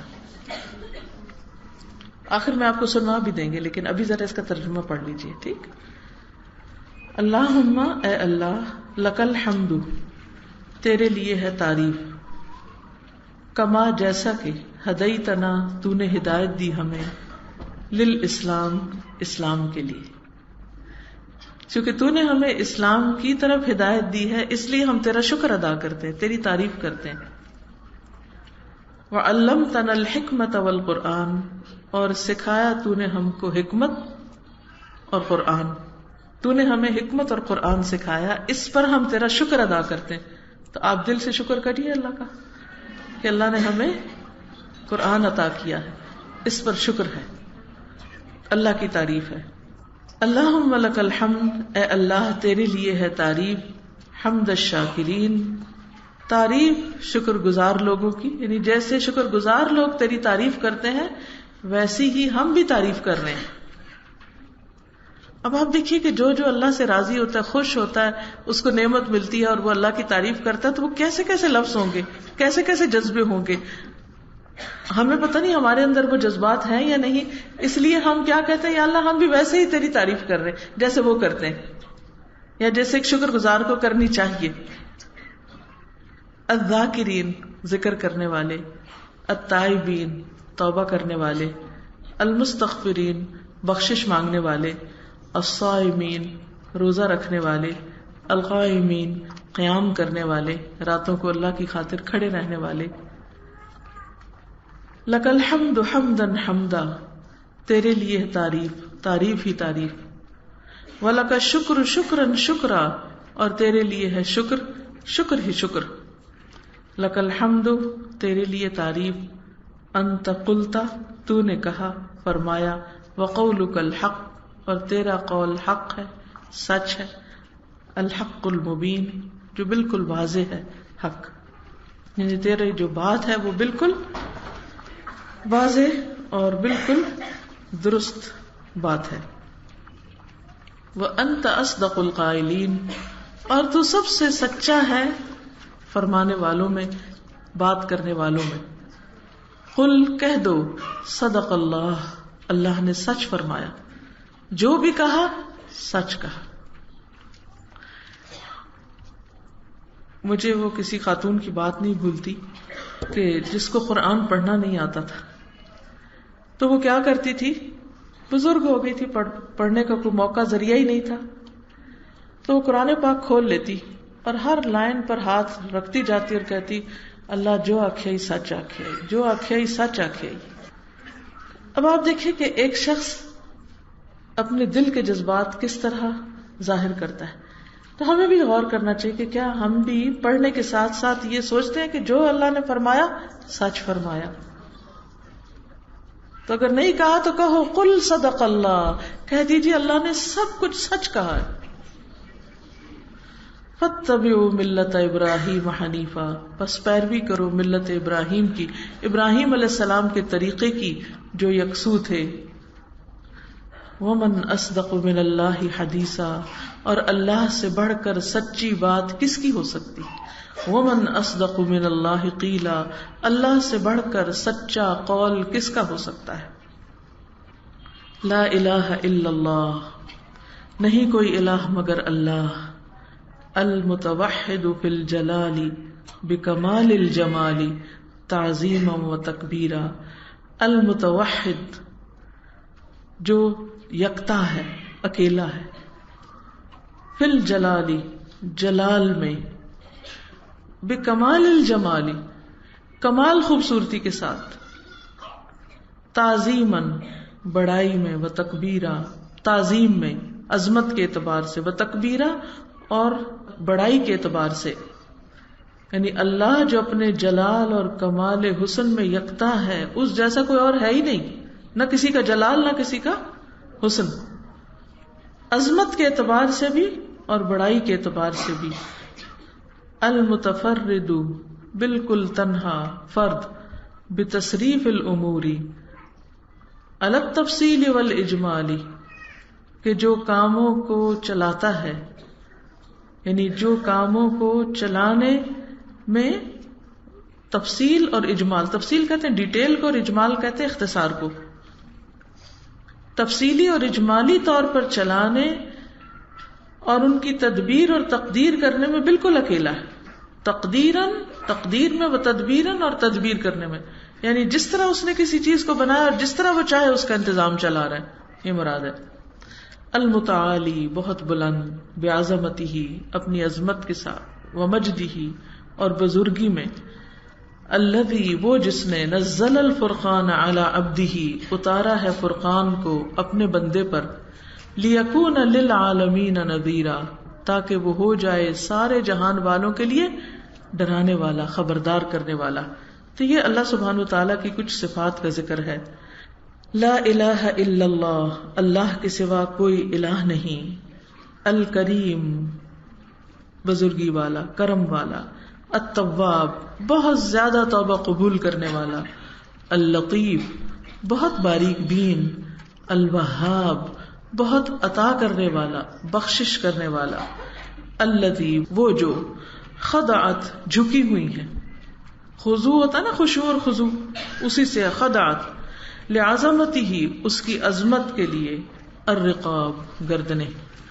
گردنیں اس کی عظمت کے آگے جھکی ہوئی ہیں. جیسے نماز میں ہم کھڑے ہوتے ہیں تو کیسے کھڑے ہونا چاہیے؟ یوں. کیسے کھڑے ہوتے ہیں؟ نیچے دیکھنا چاہیے سجدے کی جگہ. اب آپ دیکھیں کہ جیسے حرم بھی ہے، تو اس وقت جب یہ دعا پڑھی جا رہی تھی تو میں سوچ رہی تھی کہ اس وقت یہاں بادشاہ بھی کھڑے ہوں گے، وزراء بھی کھڑے ہوں گے، مختلف ملکوں کے بڑے بڑے لوگ، مالدار، ہر طرح کے لوگ کھڑے ہوں گے. لیکن کس طرح کھڑے ہیں سارے اس وقت. کبھی آپ حرم کی نماز میں تو وہ دیکھیں نا لوگوں کو کھڑے ہوتے ہوئے, کوئی پتہ نہیں کہ کون کون ہے اور کیا ہے, کون عالم ہے, کون جاہل ہے, کون دولت مند ہے اور کون فقیر ہے, اور کون کہاں سے آیا ہے, کس کا کیا رتبہ اور ہستی, سب وہاں کس طرح کھڑے ہوتے ہیں گردنیں جھکا کے. اور یہ تو دنیا کا منظر ہے, اور ایک آخرت میں بھی ہوگا جب سب جھکے ہوئے ہوں گے. وَذَلَّتْ لِجَبَرُوتِهِ السِّعَابُ, اور ذلت کا معنی بھی متی, متی ہیں, جھکے ہوئے ہیں. لِجَبَرُوتِهِ, اس کے جبروت کے آگے, السِّعَابُ, بڑے بڑے دشوار لوگ, مشکل. وَلَانَتْ لِقُدْرَتِهِ, یہ لام جو ہے نا یہ قدرت کے ساتھ لگنا چاہیے, اس کو آپ ٹھیک کر لیں. یہ بعض اوقات رائٹنگ میں مسٹیک ہو جاتی ہے نا, لام الف لا, نون اور تے, لانت لقدرتہ, ٹھیک ہے. جیسے خدعت ہے نا اور ذلت, اسی طرح ہے لعنت. لعنت نہیں, لعنت لام الف نون تے, لین سے, نرمی سے. ولعنت لقدرتہ الشدائد السلاب, اور نرم ہے, نرم ہے اس کی قدرت کے آگے. شدائد جو سخت شدید ہیں, السلاب چھیننے والے, یعنی جتنے بھی بڑے بڑے لوگ ہیں اور بڑی بڑی طاقت رکھتے ہیں وہ سب اللہ کے آگے آ کے بالکل نرم پڑ جاتے ہیں. رب الارباب, رب ہے سارے ربوں کا, یعنی دنیا میں جتنے بھی بڑے بڑے لوگ ہیں ان سب کا رب ہے, سب پالنے والوں کو پالنے والا ہے. ومسبب الاسباب, اور مسبب الاسباب ہے, تمام اسباب کا بنانے والا. ومنزل الکتاب, اور کتاب کا نازل کرنے والا. وخالق الناس من تراب, اور پیدا کرنے والا لوگوں کو مٹی سے. یعنی حیرت کی بات ہے نا کہ مٹی سے انسان بنایا, اور وہ جیتا جاگتا, بولتا, چلتا پھرتا, کھاتا پیتا, کیا کیا صلاحیتیں اس میں, اور بنا کہاں سے؟ مٹی سے. کوئی اور کیوں نہیں بنا لیتا؟ نہیں بنا سکتا. غافر الذنب وقابل التوب, گناہ بخشنے والا, توبہ قبول کرنے والا. شدید العقاب, سخت سزا دینے والا. لا الہ الا هو علیہ توکلت, نہیں کوئی الہ مگر وہی, اسی پر میں نے توکل کیا. وإلیہ متاب, اور اسی کی طرف پلٹنا ہے, لوٹنا ہے. اگر متابی ہو تو میرا لوٹنا, ورنہ متاب لوٹنا. وَنَحْنُ, اور ہم, عَلَى مَا قَالَ رَبُّنَا, اس پر جو ہمارے رب نے فرمایا. وَخَالِقُنَا وَرَازِقُنَا, ہمارے خالق اور ہمارے رازق نے. مِنَ الشَّاہِدِينَ, گواہوں میں سے ہیں. جو ہمارے رب نے فرمایا اس پر ہم گواہ ہیں. وَلِمَا أَوْجَبَ, اور اس پر جو اس نے واجب کیا. وَأَلْزَمَ, اور لازم کیا کہ یہ کرنا ہی کرنا ہے. غیر جاہدین, اس کو انکار کرنے والے نہیں ہیں, اس کو جھٹلانے والے نہیں ہیں. والحمد للہ رب العالمین, اور تعریف اللہ کے لیے ہے, ساری تعریف جو رب ہے تمام جہانوں کا. اتنی دعا سن لیجئے اور پوری یکسوئی سے سنیے, پھر میں آگے پڑھاؤں گی, پھر آگے لگاؤں.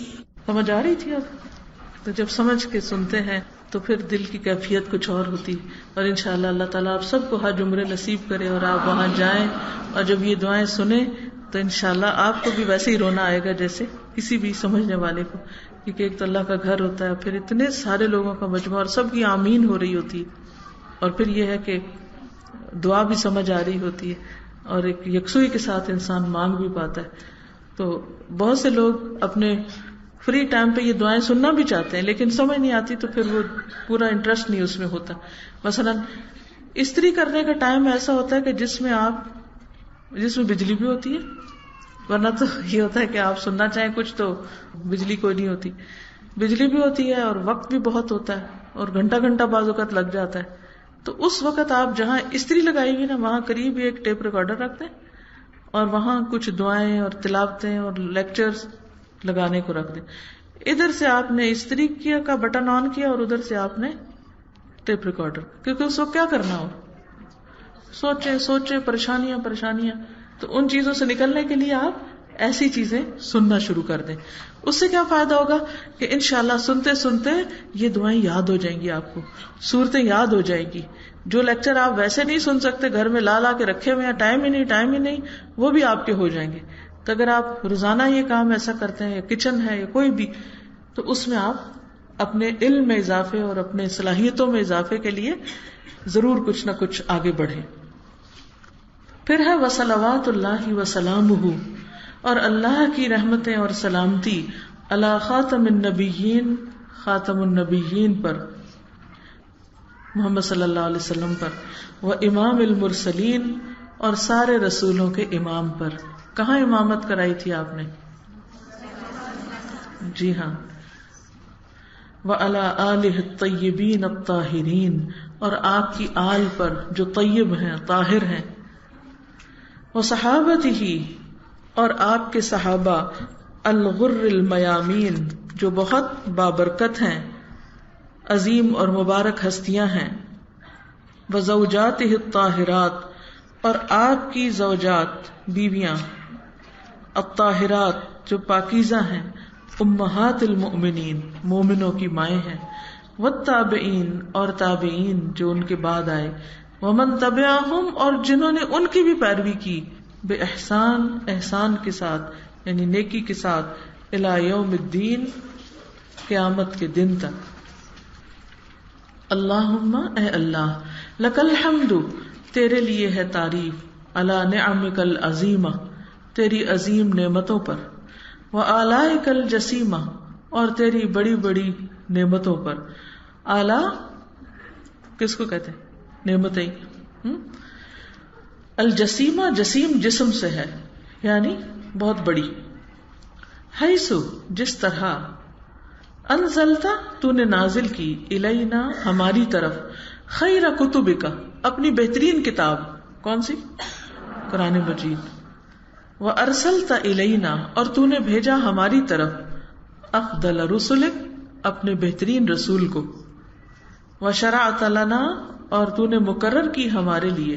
افضل شرائع دینک، اپنے دین کی بہترین سب سے افضل شریعت، شریعتوں میں سب سے افضل. وجعلتنا، اور تو نے بنایا ہمیں. من خیر امت، بہترین امت میں سے. اخرجت للناس، جو لوگوں کے لیے نکالی گئی. وہدیتنا، اور تو نے رہنمائی کی ہماری. لمعالم دینک، اپنے دین کی نشانیوں کی طرف. معالم، نشانیاں. الذی لیس بہ التباس، وہ جس میں کسی قسم کا کوئی شک نہیں. ولک الحمد، اور تیرے لیے ہے تعریف. علی، اس بات پر. ما یسرتنا، جو تو نے آسان کی ہمارے لیے. من تلاوت کتابک العزیز، اپنی زبردست کتاب کی تلاوت، یعنی اس کا پڑھنا جو تو نے ہمارے لیے آسان کر دیا. اللہ کی رحمت تھی تو آپ کے لیے آسانی ہوئی نا، ورنہ مشکلات تو سب کے راستے میں کچھ نہ کچھ آئی ہوگی. تو اس پر بھی ہم تیرا شکر ادا کرتے ہیں. الذی لا یأتیہ الباطل من بین یدیہ ولا من خلفہ، وہ کتاب کہ اس کے آگے اور پیچھے باطل آ ہی نہیں سکتا. تنزیل، نازل کردہ ہے. من حکیم حمید، اس رب کی طرف سے جو حکمت والا، قابل تعریف ہے. اللہم، اے اللہ. انا عبیدک، بے شک ہم سب تیرے غلام ہیں. بنو عبیدک، تیرے غلاموں کے بیٹے ہیں. بنو امائک، تیری امائک غلام عورتوں کے لیے استعمال ہوتا ہے، تیری بندیوں کی اولاد ہیں. نواسینا، ہماری پیشانیاں. بیدک، تیرے ہاتھ میں. نواسینا بیدک، ہماری پیشانیاں تیرے ہاتھ میں. یہاں آپ دیکھیے کہ ایک دعا کو جب وہ ریپیٹ کرتے نا بار بار، تو ہم نے اس کی طرح ڈال دی، ورنہ اصل دعا میں ایک ہی دفعہ. نواسینا بیدک، ہماری پیشانیاں تیرے ہاتھ میں ہے. مادن، چلتا ہے. فینا، ہمارے معاملے میں. حکمک، تیرا حکم، یعنی ہم پر تیرا ہی حکم چلتا ہے، جو تو چاہے ہمارے لیے ہوتا ہے. عدل، عدل والا ہے. فینا، ہمارے معاملے میں. قضاؤک، تیرا فیصلہ. دیکھیے دنیا میں جو بھی ہمیں پیش آتا ہے نا، وہ اللہ کے اذن سے ہی ہوتا ہے، اس کا فیصلہ ہوتا ہے. تو اس کو ایکسپٹ کر لینا، یہ انسان کی بہت بڑی گریٹنس ہوتی، اور اللہ اس بندے سے راضی ہو جاتا ہے. جو اللہ کے فیصلوں پہ راضی ہوتا ہے، اگرچہ بہت مشکل ہوتا ہے، لیکن اگر ہم نہ بھی ایکسپٹ کریں تو حقیقت تو نہیں بدلتی نا، وہ تو ویسے ہی رہے گی. کوئی بیماری، کوئی خاندان میں کوئی پریشانی، کوئی گھر کے اندر کوئی ایسی تکلیف کہ جو ہمارے لیے ناقابل برداشت ہو، تو اس وقت ہم کہتے ہیں نا بس یہ تو برداشت سے باہر ہے. یہ نہیں کہنا چاہیے، کیونکہ اللہ کو پتا تھا کہ برداشت میں ہے یا نہیں ہے. ٹھیک ہے نا؟ تو ان سب چیزوں کو کہنا کہ اللہ اگر یہ ہوا میرے گھر میں تیرے اذن سے ہوا اور تیرا فیصلہ، میں اس پہ بھی راضی، میں راضی، تاکہ تو مجھ سے راضی ہو جا. نسألک اللہم بکل اسم ہوا لک، اے اللہ ہم تجھ سے سوال کرتے ہیں ہر نام کے ساتھ جو تیرے لیے ہے، یعنی تیرے جتنے بھی اسماء حسنی ہیں ان سب کا واسطہ دے کر تجھ سے سوال کرتے ہیں. سمیت بہ نفسک، جو تو نے اپنے نفس کے لیے، اپنی ذات کے لیے نام رکھا خود تو نے. او انزلتہ فی کتابک، یا تو نے اپنی کتاب میں اس کو اتارا. او علمتہ احدا من خلقک، یا تو نے اس کو اپنی مخلوق میں سے کسی کو سکھایا. علمتہ تعلیم دی. اب استأثرت بہ فی علم الغیب عندک، یا تو نے ترجیح دی اس کو اپنے علم غیب کے لیے، یعنی کسی کو بھی نہیں بتایا، اپنے پاس ہی صرف اس کو پتا ہے. ان تجعل القرآن، ان سارے ناموں کا واسطہ دے کے ہم تجھ سے ایک دعا کر رہے ہیں، کیا کہ تو بنا دے قرآن عظیم کو. ان تجعل القرآن العظیم، کیا بنا دے؟ ربیع قلوبنا، ہمارے دلوں کی بہار، ونور صدورنا، اور ہمارے سینوں کا نور، وجلاء احزاننا، اور ہمارے غموں کو دور کرنے کا ذریعہ، غموں کا مداوا، وذهاب همومنا وغمومنا، اور ہمارے دکھوں اور فکروں کا مداوا. غم اور فکر اور پریشانی، ہم ہوتا ہے جو آئندہ کے لیے ہو، غم ہوتا ہے جو ماضی میں ہو چکا ہو، یعنی کبھی پچھلی باتیں پریشان کرتی ہیں، کبھی آئندہ کی فکریں ستاتی ہیں. اللہ قرآن کو ہمارے دل کی ایسی بہار بنا کہ یہ سارے غم چلے جائیں. وقائدنا، اور ہمارا قائد، لیڈر، ودلیلنا، اور ہمارا رہنما، الیک، تیری طرف، یعنی ہمیں تیری طرف لے جائے قرآن. وَإِلَى جَنَّاتِكَ جَنَّاتِ النَّعِيمِ، اور تیری جنتوں کی طرف جو نعمتوں والی جنتیں ہیں. اللہم، اے اللہ، ذکرنا، ہمیں یاد کرا دے، منہ، اس میں سے، ما نسینا، جو ہم بلا دیے گئے، وعلمنا، اور ہمیں سکھا دے، منہ، اس میں سے، ما جہلنا، جو ہم نہیں جانتے، جس سے ہم لا علم ہیں. وارزقنا تلاوتہ آناء اللیل، اور عطا کر ہمیں اس کی تلاوت رات کی گھڑیوں میں، رات کو بھی پڑھا کریں. واطراف النہار، اور دن کے کناروں پر، یعنی دن کے دونوں کناروں پہ. علی الوجہ، اس طریقے پہ پڑھیں، الذی یرضیک عنا، جو تجھے ہم سے راضی کر دے، یعنی جس سے تو راضی ہو جائے. اللہم، اے اللہ، اجعلنا، بنا دے ہم کو، ممن، ان میں سے جو، یحل حلالہ، اس کے حلال کو حلال کرتا ہے، ویحرم حرامہ، اور اس کے حرام کو حرام سمجھتا ہے. اللہ ہمیں اس کو ویسا ہی لینے کی توفیق دے. ویؤمن بمتشابہ، اور اس کے متشابہ پر ایمان رکھتا ہے. ویعمل بمحکمہ، اور اس کے محکم پر عمل کرتا ہے. یعنی قرآن پاک میں دو طرح کی آیات ہے نا، متشابہات اور محکمات. تو محکم پر عمل کرتا ہے اور متشابہ پر ایمان لاتا ہے، شک نہیں کرتا. وَيَتْلُوهُ، اور اس کی تلاوت کرتا ہے، حق تلاوتہ، جیسا اس کی تلاوت کا حق ہے. علی الوجہ، اس طریقے پر، الذی یرضیک عنا، جو تجھے ہم سے راضی کر دے، جو تجھ کو ہم سے راضی کر دے. اللہم، اے اللہ، اجعلنا، بنا دے ہم کو، ممن، ان لوگوں میں سے، یقیم حروفہ، جو اس کے حروف کو قائم کرتا ہے، وہ حدودہ، اور اس کے حدود کو، یعنی تلاوت بھی اچھی کرتا ہے اور احکام بھی مانتا ہے. ولا تجعلنا، اور نہ بنا ہم کو، ممن، اس میں سے، یقیم حروفہ، جو اس کے حروف کو تو قائم رکھتا ہے، یعنی حروف تو بڑے اچھے ہیں، مخارج بڑے اچھے ہیں، خوب اچھی طرح تلاوت کرتا ہے. وَيُضَيِّعُ حُدُودَهُ، اور اس کی حدود کو ضائع کر دیتا ہے، یعنی عمل نہیں کرتا. اللہم، اے اللہ، اجعلنا من اہل القرآن، ہمیں اہل قرآن میں سے بنا لے. الذین ہم اہلک وخاصتک، وہ جو تیرا کنبہ اور تیرے خاص بندے ہیں، یعنی خاص تیرے لوگ.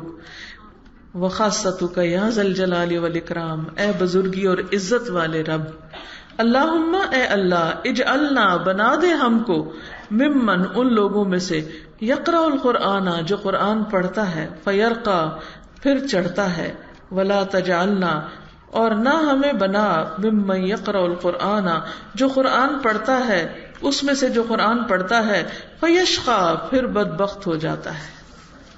یا ارحم الراحمین، اے ارحم الراحمین۔ ابھی اتنی دعائیں سن لیں پھر آگے پڑھیں گے، ٹھیک ہے؟ اللہم البسنا بہ الحلل، اے اللہ ہمیں اس قرآن کی بدولت زیورات پہنا، یعنی جنت کے حلل حلیہ سے، واسکننا اور ہمیں ٹھہرا، سکونت عطا فرما، بہی اس کے ذریعے، فی الجنان الظلل جنت کے گھنے سایوں میں، جنان جنتیں، الظلل سایہ دار، واسبغ بہ علینا النعم، اسبغ عام کر دے، فراخ کر دے، اس کے ساتھ، اس کے ذریعے، علینا ہم پر، النعم نعمتیں، وادفع بہ اور دور کر دے اس کے ذریعے، عنا ہم سے، النقم سزائیں، تکلیف، واجعلنا بہ اور بنا دے ہمیں اس کے ذریعے، عند الجزاء من الفائزین جزا کے وقت، بدلہ ملنے کے وقت کامیاب ہونے والوں میں سے، یعنی اس قرآن کے ذریعے ہمیں کامیابی عطا کر، یہ مفہوم ہے۔ وعند البلاء من الشاکرین اور آزمائش کے وقت بھی شکر کرنے والوں میں سے، کیونکہ اس کی بھی کوئی وجہ ہوتی ہے کہ اللہ تعالیٰ انسان کو امتحان میں ڈالتا ہے اور اس کے ذریعے بھی خیر عطا کرتا ہے، درجے بلند کرتا ہے، یعنی مومن کو ایک کانٹا بھی چبھتا ہے تو اس کے بدلے اس کے لیے درجے بلند ہوتے ہیں، گناہ معاف ہوتے ہیں۔ وَإِنَّ النَّعْمَاءِ مِنَ الشَّاكِرِينَ اور نعمتوں کے وقت بھی شکر کرنے والوں میں سے بنا دے، وَعِندَ الْبَلَاءِ مِنَ الصَّابِرِينَ اور تکلیفوں کے وقت صبر کرنے والوں میں شامل کر لے۔ وَلَا تَجْعَلْنَا اور نہ تو بنا ہم کو، ممن ان میں سے جو، استہوتہ الشیاطین کہ شیطان ان کو بھٹکا دیتے ہیں، فشغلتہ بالدنیا عن الدین تو اس نے اس کو مشغول کر دیا دنیا میں دین سے ہٹا کے۔ اللہ ہمیں ایسے لوگوں میں شامل نہ کرنا، یعنی بعض اوقات انسان دین کی طرف آتا ہے، قرآن پڑھتا ہے، دن رات قرآن کے ساتھ گزرتے ہیں، پھر کچھ عرصے کے بعد جب وہ ختم ہوتا ہے تو واپس وہ دنیا کی طرف لوٹتا ہے، اس میں اتنا مشغول ہو جاتا ہے کہ قرآن کو بھلا دیتا ہے، دین کو بھلا دے، تو اللہ ہمیں ان لوگوں میں نہ شامل کرنا، کیونکہ یہ شیطان کی کارستانی ہوتی ہے۔ فَأَصْبَحَ مِنَ النَّادِمِينَ تو وہ ہو گیا نادم ہونے والوں میں سے، وَفِي الْآخِرَةِ مِنَ الْخَاسِرِينَ اور آخرت میں خسارہ پانے والوں میں سے۔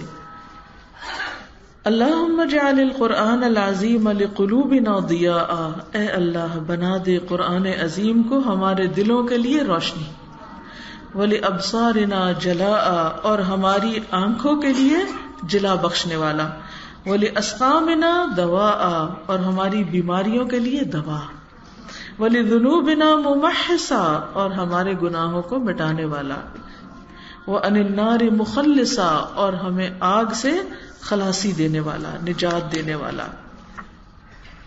اللہم اجعلہ شفیعا لنا، اے اللہ اس کو ہمارے لیے سفارشی بنا دے، وحجتا لنا اور ہمارے حق میں حجت بنا دے، لا حجتا علینا ہمارے خلاف حجت نہ بنا۔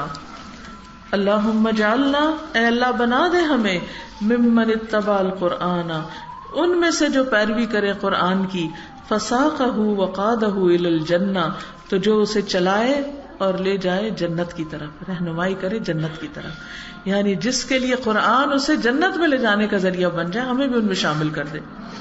ولا تجعلنا اور نہ تو بنا ہم کو، ممن اتبع القرآن کہ جس نے پیروی کی قرآن کی، یعنی پڑھا، فزح فی قفاہ الی النار تو وہ اس کو اس کی یہ قفا کہتے ہیں، یہ جو ہوتی ہے نا پیچھے ریڑھ کی ہڈی ہے، اس کی گدی، تو اس کے ساتھ اس کو اوندھے جہنم میں گرانے کا ذریعہ بنا۔ برحمتک اپنے رحمت کے ساتھ، یا عزیز یا غفار اے زبردست معاف کرنے والے، اے زبردست اور اے معاف کرنے والے رب، تو ہمیں ان میں شامل نہ کرنا کہ جن کو ان کی اردو محاورے میں آپ کہہ سکتے ہیں کہ منہ کے بل گھسیٹ کے جہنم میں گرا دیا گیا. اللہم انفعنا، اے اللہ ہمیں نفع دے، ورفعنا، اور ہمیں بلندی عطا کر، بالقرآن العظیم، قرآن عظیم کے ساتھ، الذی رفعت مکانہ، وہ جس کا مقام آپ نے بلند کیا ہے، وأیدت سلطانہ، اور اس کی دلیل کو تائید دی ہے، واضح کیا، اور اس کی دلیل کو مضبوط کیا ہے، وبینت برہانہ، اور اس کی برہان کو یعنی اس کی دلیل کو تو نے واضح کیا، یعنی بات سمجھ آتی ہے قرآن کی. وقلت، اور آپ نے فرمایا، یا اعز من قائل سبحانہ، اے وہ سب سے زیادہ عزت والے جو پاک ہے، یعنی اے کہنے والوں میں سے سب سے عزت والے جو پاک ہے. یعنی کہنے والے تو بہت سی باتیں کہنے والے، لیکن اللہ سب سے زیادہ پاک ہے. فَإِذَا قَرَأْنَاهُ، کیا کہا ہے اللہ نے کہ جب ہم اس کو پڑھیں، فَاتَّبِعْ قُرْآنَ، تو اس کے پڑھنے کی پیروی کرو، فالو کرو. ثُمَّ إِنَّ عَلَيْنَا بَيَانًا، پھر ہمارا ذمہ ہے اس کو بیان کرنا. احسن کتبک نظاما، یہ تیری کتاب یعنی قرآن مجید بہترین ہے نظم اور ترتیب کے اعتبار سے.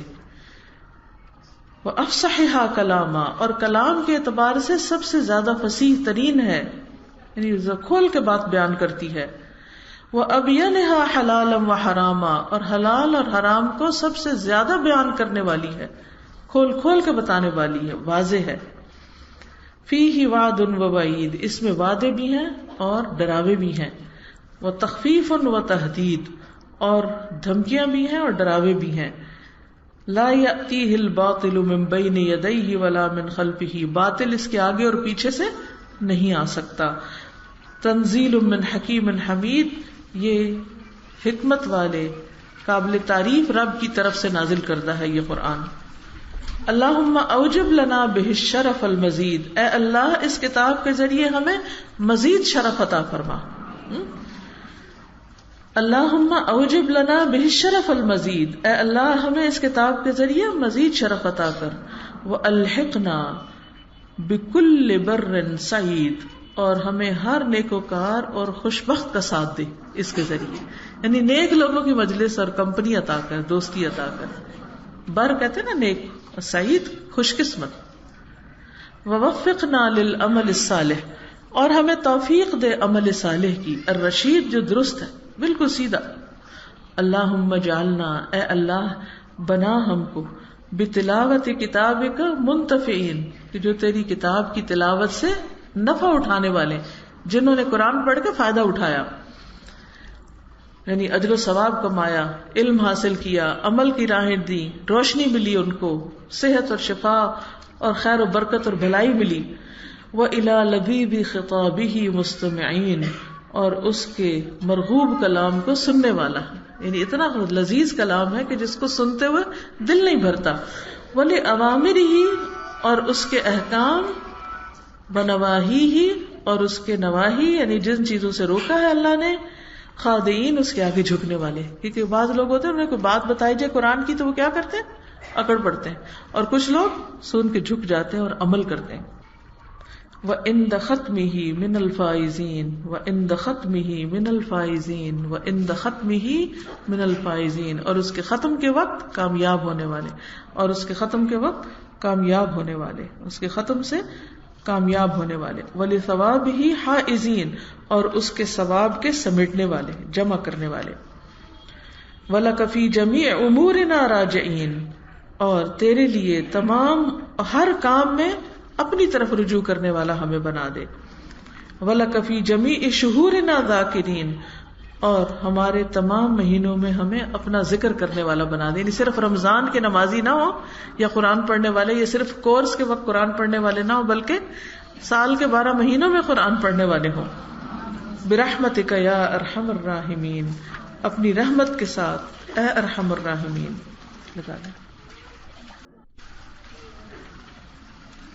اللہم، اے اللہ، انقلنا بالقرآن الکریم،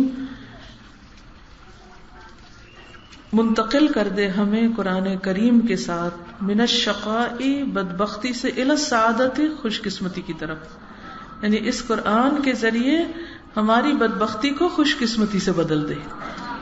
ومن النار الی الجنہ، اور آگ کو جنت سے بدل دے، ومن البدعۃ الی السنہ، اور بدعت کو سنت سے بدل دے، یعنی اس قرآن کی برکت سے، اس کی بدولت سے، اس کے علم سے، ومن کل الشرور الی کل الخیور، اور ہر شر سے ہر خیر کی طرف، برحمتک یا ارحم الراحمین، اپنی رحمت کے ساتھ اے رحمت کرنے والے جو سب سے بڑھ کے رحم فرمانے والا ہے، ومن الشرک الی التوحید، اور شرک سے ہمیں توحید کی طرف لیا، ومن السیئات الی الحسنات، اور برائیوں سے نیکیوں کی طرف لیا، ومن الذل الی العزہ، اور ذلت سے عزت کی طرف لیا، ومن الفقر الی الغنا، اور محتاجی سے غنا کی طرف لیا، یا ذا الجلال والاکرام، اے عظمت اور بزرگی والے رب، ومن انواع الشرور کلھا، اور شر کی ہر قسم سے نکال کے،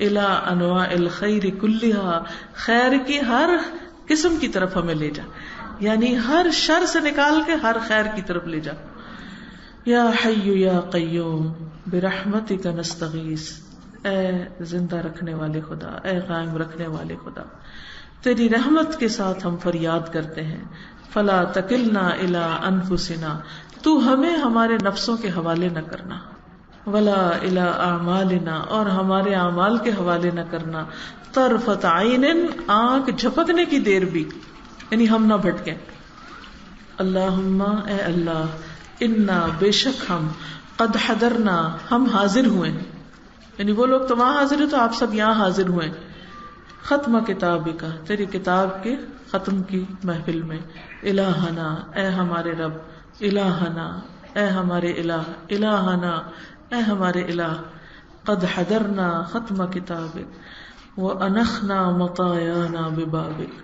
اور ہم نے اپنی سواریاں تیرے دروازے پہ لا بٹھائی ہیں، کیونکہ ہم تجھ سے مانگتے ہیں، تیری ہی طرف رجوع کرتے ہیں، فلا تطردنا عن جنابک، تو ہمیں اپنی جناب سے نہ دھکیل، یعنی دور نہ کر، اپنی رحمت سے دور نہ کر، ولا تطردنا عن جنابک، تو ہمیں اپنی درگاہ سے نہ دھتکار، فلا تطردنا عن جنابک ولا تردنا عن بابک، اور اپنے دروازے سے مت لوٹانا، ولا تردنا عن بابک، اور اپنے دروازے سے نہ لوٹانا، فإن رددتنا، کیونکہ اگر تو نے لوٹا دیا، پھیر دیا، فإنه لا حول ولا قوة الا بک، تو بے شک ہمارے لیے تیرے سوا کوئی مدد اور قوت نہیں، لا الہ الا اللہ، اللہ کے سوا کوئی الہ نہیں، یا منان، اے احسان کرنے والے، یا من بیدہ ملکوت کل شیء، اے وہ رب جس کے ہاتھ میں ہر چیز کی بادشاہت ہے، یا من وسعت رحمتہ کل شیء، اے جس کی رحمت ہر چیز پہ چھائی ہوئی ہے، یا واسع المغفرہ، اے وسیع مغفرت والے، یا دائم الاحسان، اے ہمیشہ احسان کرنے والے، یا عظیم المن، اے عظیم احسان کرنے والے، عظیم محسن، نسألک، ہم تجھ سے سوال کرتے ہیں، اللہم، اے اللہ، ان تغفر ذنوبنا، کہ تو ہمارے گناہوں کو معاف کر دے، تو ہمیں بخش دے، وتستر عیوبنا، اور ہمارے عیب چھپا دے، وتبید وجوہنا، اور تو ہمارے چہروں کو سفید کر دے، روشن کر دے، وترفع فی الجنان منازلنا، اور جنتوں میں ہماری منزلیں بلند کر دے، برحمتک یا ارحم الراحمین، اپنی رحمت خاص کے ساتھ اے ارحم الراحمین، الہنا، اے ہمارے الہ،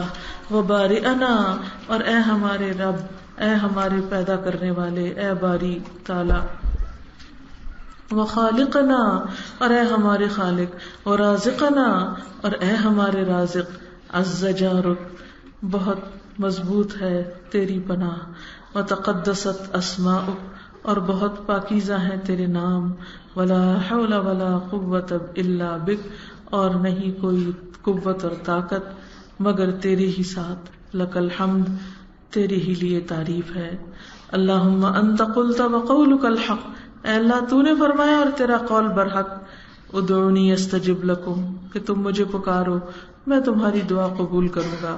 اللہم ھذا الدعاء، اے اللہ یہ ہے دعا، ومنک الاجابہ، اور تیرے ساتھ ہے، تجھ سے ہی ہے قبولیت، تو ہی قبول کرنے والا ہے. وآخر دعوانا ان الحمد للہ رب العالمین، اور آخری بات ہماری پکار یہی ہے کہ تمام تعریفیں اللہ رب العالمین کے لیے ہیں. اللہم تقبل منا ختم القرآن، اے اللہ ہم سے ختم قرآن قبول فرما. وتجاوز عنا، اور درگزر فرما ہم سے، ما کان فیہ من زیادت و نقصان، کہ ہم سے جو بھی زیادتی یا کمی ہوئی، یعنی کمی بیشی ہوئی، او خطا نہ سہو نہ نسیان، یا کسی قسم کی خطا یا بھول چوک، یا اللہ ان سب سے تو درگزر فرما. اللہ تعالی ہم سب کو صحت اور تندرستی عطا فرما، ہمارے ایمان میں اضافہ فرما، ہمارے اخلاص، توکل، یقین اور تقوی میں اضافہ فرما. اللہ ہمارا ہر دن پچھلے دن سے زیادہ بہتر ہو، ہم ایمان اور عمل صالح میں ترقی کریں. اللہ ہماری اولادوں کو بھی ہدایت دے، اللہ انہیں سیدھے راستے پر چلا، اللہ انہیں اپنے دین کے کام کے لیے چن لے. یا رب العالمین تو ہماری آخرت اچھی کر دے. اللہ رزق حلال عطا فرما، ہر حرام سے بچا. یا رب العالمین تو ہمارے گناہوں کو معاف کر دے، ہماری خطاؤں سے درگزر فرما دے. اللہم اکفنا بحلالک عن حرامک واغننا بفضلک عمن سواک. یا اللہ جتنی بھی بہنیں آئی ہیں سب کا آنا قبول فرما، سب کو بہترین جزائے خیر عطا فرما. جنہوں نے اس مجلس کا اہتمام کیا ہے یا اللہ انہیں اس کی بہترین جزا عطا فرما. جنہوں نے اپنا وقت اور مال لگایا یا اللہ ان سب کا قبول فرما. یا اللہ ان بچیوں نے اتنا وقت لگا کر جو پڑھا ہے، سیکھا ہے، سمجھا ہے اور ہر تکلیف میں اس کام کو جاری رکھا ہے، یا اللہ انہیں آئندہ زندگی میں بھی استقامت نصیب فرما اور اس قرآن کی برکتیں انہیں دنیا اور آخرت میں دکھا. یا اللہ ہم سب کو توفیق دے کہ ہم آگے تیرے باقی بندوں تک اس خیر اور بھلائی کو لے جائیں. یا حی یا قیوم برحمتک نستغیث. اللہ وہ دعائیں بھی قبول فرما جو ہم مانگ چکے ہیں اور وہ بھی جو ہم وقت کی کمی کے باعث مانگ نہیں سکے. یا اللہ تو ہمارے دلوں کے حال اور ہماری ضروریات کو جانتا ہے، اللہ تو اپنی رحمتوں سے پورا کر دے. ربنا تقبل منا انک انت السمیع العلیم وتب علینا انک انت التواب الرحیم. وصلی اللہ تعالی علی خیر خلقہ محمد وعلی آلہ واصحابہ واہل بیتہ اجمعین برحمتک یا ارحم الراحمین. الہی آمین. سبحانک اللہم وبحمدک نشہد ان لا الہ الا انت نستغفرک ونتوب الیک.